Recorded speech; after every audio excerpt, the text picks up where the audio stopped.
Hey folks, it's Maxie here and welcome to another TEW2020 video. You join us for our latest premium event, which is AEW Fight for the Fallen.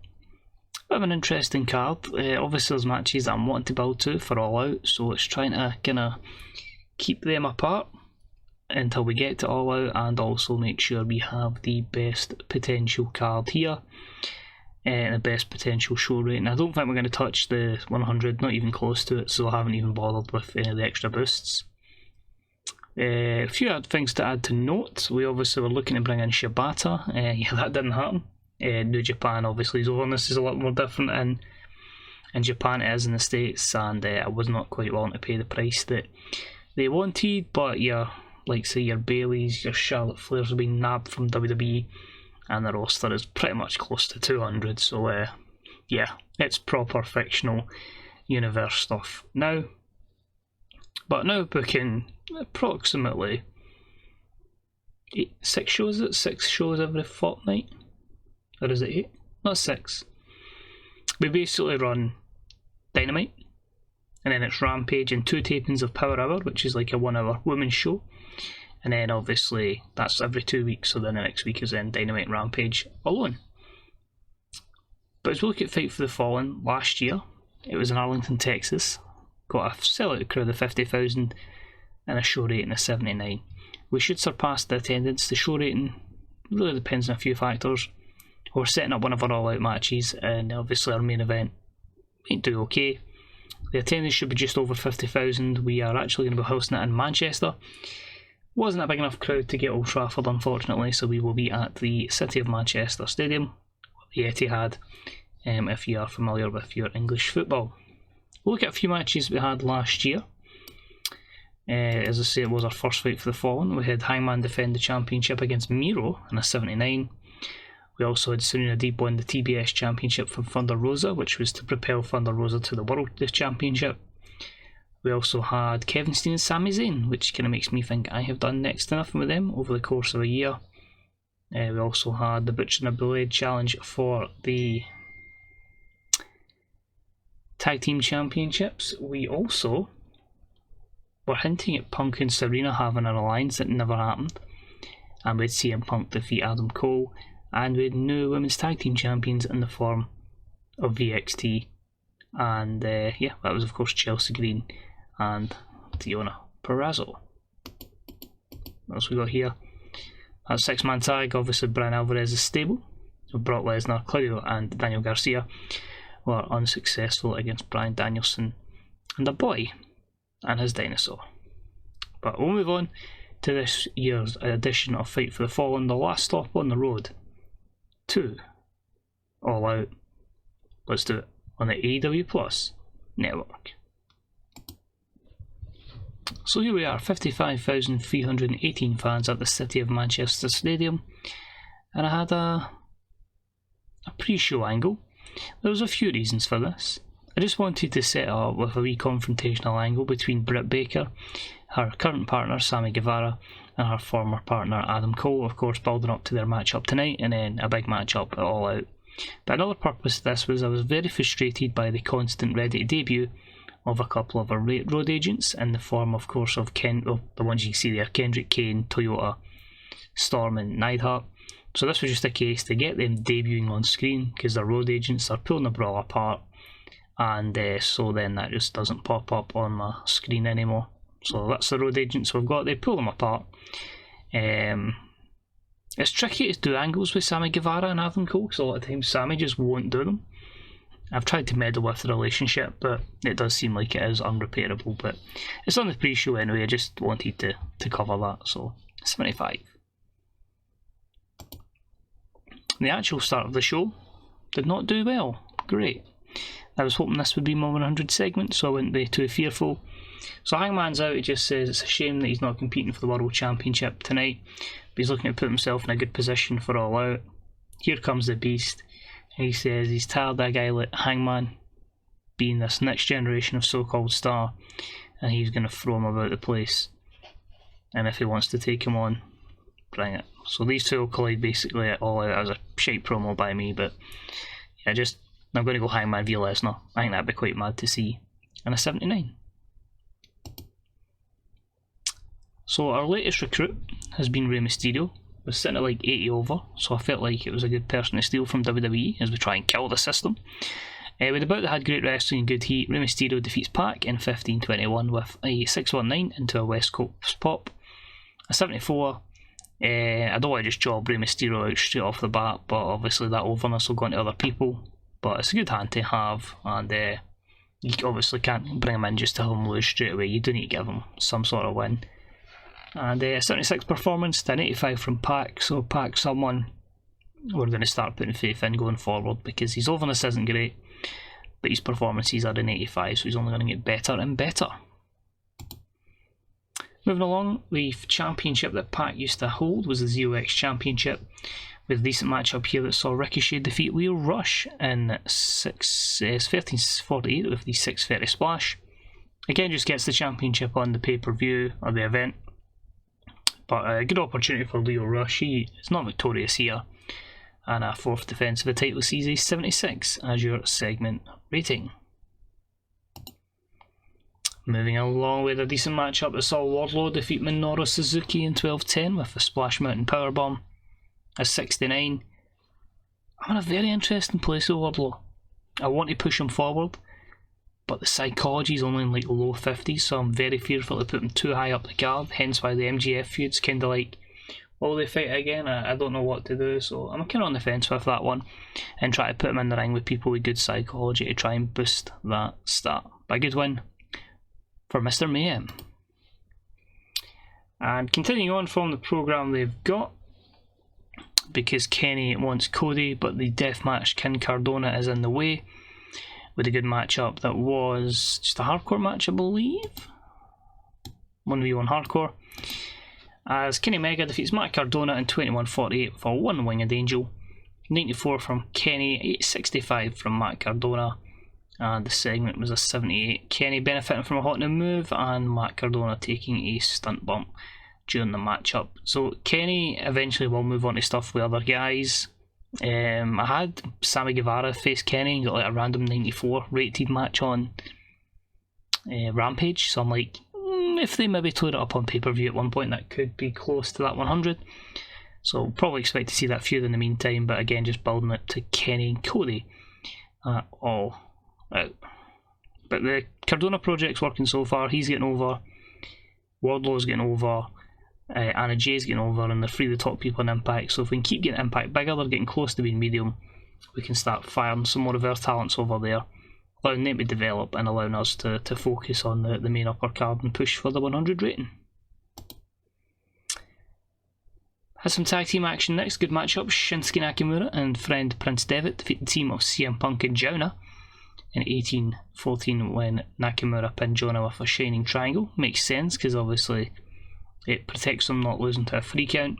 A 73 overall. Performances around are okay. Jonah with a 62, but a good position for him to be in. He can take the fall here, and it sets up Nakamura Punk again at the pay-per-view All Out.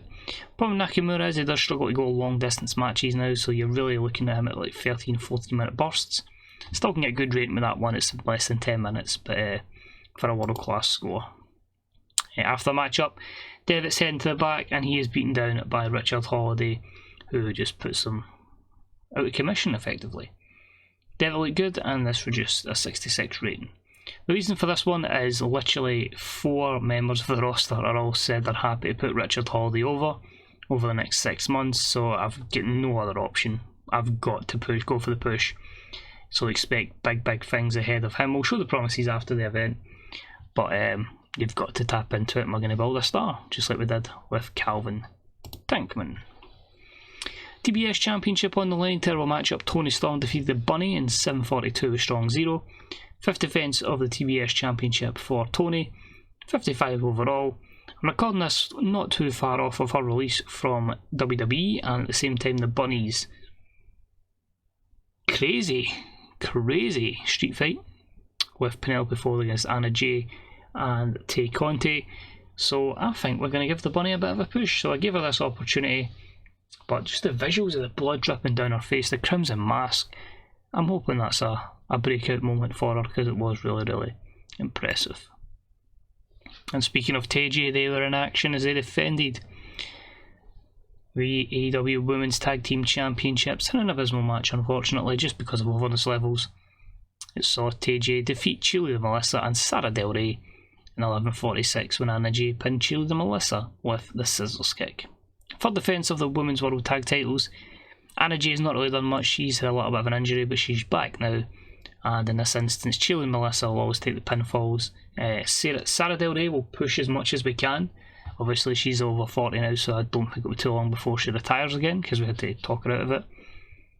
But the psychology stat she's got like an 86, so she's someone we want to try and keep us in the division as long as we can, and have her in big matches that she can carry with that psychology stat. But the physical side maybe worries me a little bit, despite the fact she's probably like in optimal prime shape because she is like an assistant head coach, and she's damn good at what she does. We then had a bout that had great wrestling and good heat. Sammy Guevara defeating Adam Cole in 21:34 by pinfall, illegally using the ropes for leverage. Plan here was always him to get a cheap victory, just be a cocky little prick, and basically Adam Cole have to chase him off. So that was an 80. 84 for Adam Cole, 77 for Sammy Guevara. So they won't do some angles together, but they're always looking to kind of, get one up on each other. But I feel like here, they're happy to link up in the ring, so let's have some interesting matches with them. And we just do a brawl at the back. That's the only way we can at least set up all out. They can have some sort of gimmick match to blow off the feud. But yeah, really good stuff between these two. And that was a 70. Next up, we had the AEW Women's Championship, and it was about the good wrestling and a decent reaction from the crowd. Io Shirai defeating Daria Berenato in 21:02 with a moonsault press. Io Shirai makes the 7th defence of the Women's World title. So a 76 for Io and a 69 for Daria. So the way this feud's been kind of going is basically Daria was using her authority figure as a kind of like abusing her powers, but I was kind of using it in a way with the angles to get her and Foley over. So like Mick could always have good angles and could then rub that overness on other people, and Daria could do it with minimal wrestling. But I felt like it was a good opportunity to put her into this matchup. She can then be pissed off and have a reason to go after Io Shirai.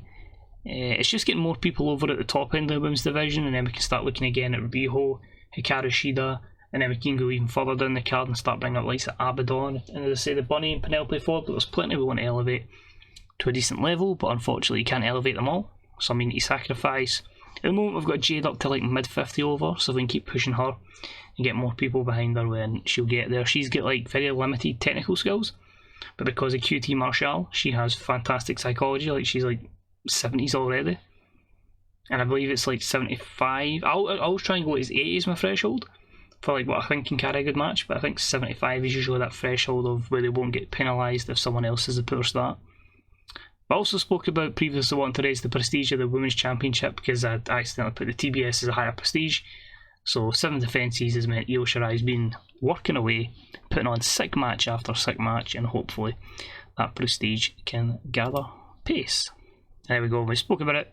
The beatdown after the match from Daria, 66.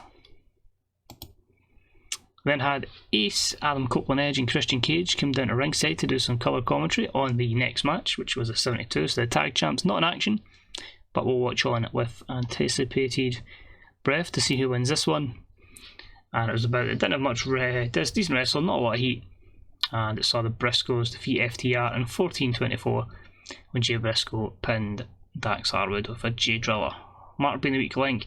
Truthfully here we're only getting a 57. I think a lot of that might be down to obviously their exposure to a UK market in game. Obviously the Pinnacle are always, or FTR are always going to be showcased with their broadcasting deals, and maybe the Briscoes haven't quite had that pleasure, hence where they are. But a good victory for them anyway in the UK, and as I say, tag division's getting big and there's depth and there's some good matches coming. Then see a video package backstage, just Mick Foley saying to Daria, you just can't keep doing what you're doing. You've got to decide, is it going to be a wrestler, is it going to be an active competitor? You can't mix both. 64. And then the main event. That's annoying. I need to figure out why that's continually happening. The performances are there, but the segment rating isn't. and I don't think it's to do with time, but let's have a look anyway. Main event was about that had superb wrestling and great heat, which saw Eddie Kingston defeat Bryan Danielson in 21-16 by pinfall, illegally using the ropes for leverage, giving Eddie his second world title defence. 91 for Bryan, 87 for Eddie. Let's look at the dirt sheet. Nothing there, that's too negative.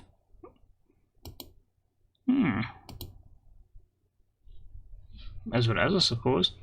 The reason for putting these two together was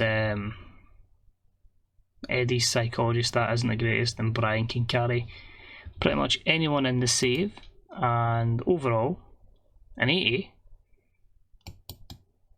It did feel like a bit of a filler show, didn't it? Didn't feel like the greatest show in the world, but we still make the money of being on AEW Plus, and we'll still get the ticket sales of the 55,000 as well. But a lot of people weren't used, which is good. That means we keep them fresh, and we'll be able to have as many people as we can fit on the card as possible at All Out. I've already written out, I think it's like a 10 match card already, and there'll still be plenty of people that need something to do. There's going to be people that will come in the next 4 to 5 weeks. It's 5 weeks until the event, so I got a lot of dynamites and rampages to go before we get there, as we try and fit a lot of people in. I think we are going to look to see the Trios Championship start soon, so I might even just make that the winners of the Brody Lee Memorial Cup, because that's a Trios tournament, and then obviously probably just maybe a mixed tag title division as well, because of course if you team up some of the men with the women,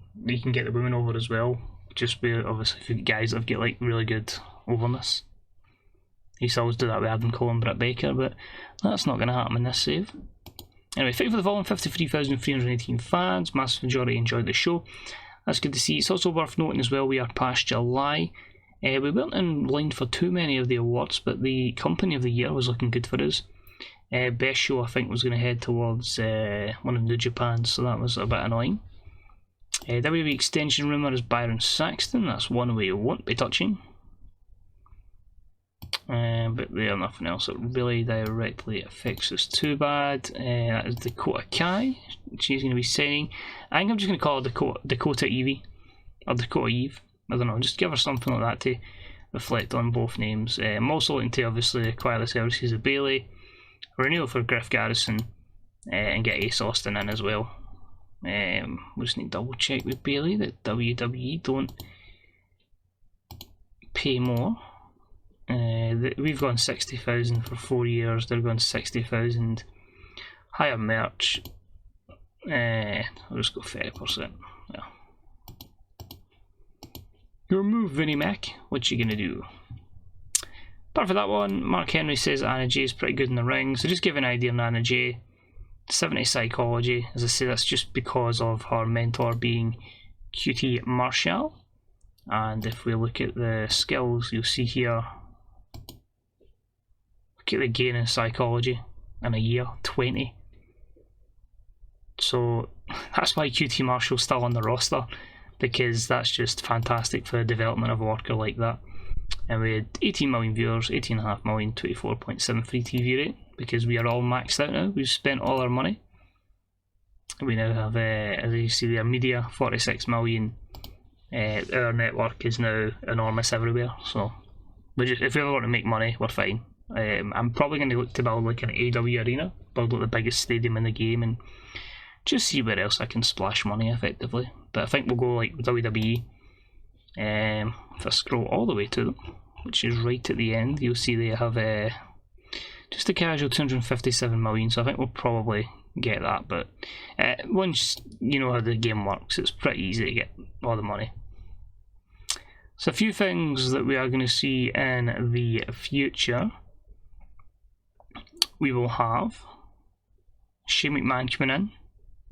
It's an unrealistic save, there's nothing realistic about this, so I'm going to see what I can do with Shane. Obviously we saw the sign of VV, Liv Morgan will come in, I'm going to do a little bit of things with her and Ruby Soho. Time to send Hook. That is one thing that is going to be big and upcoming in the next week, because his manager is on the way.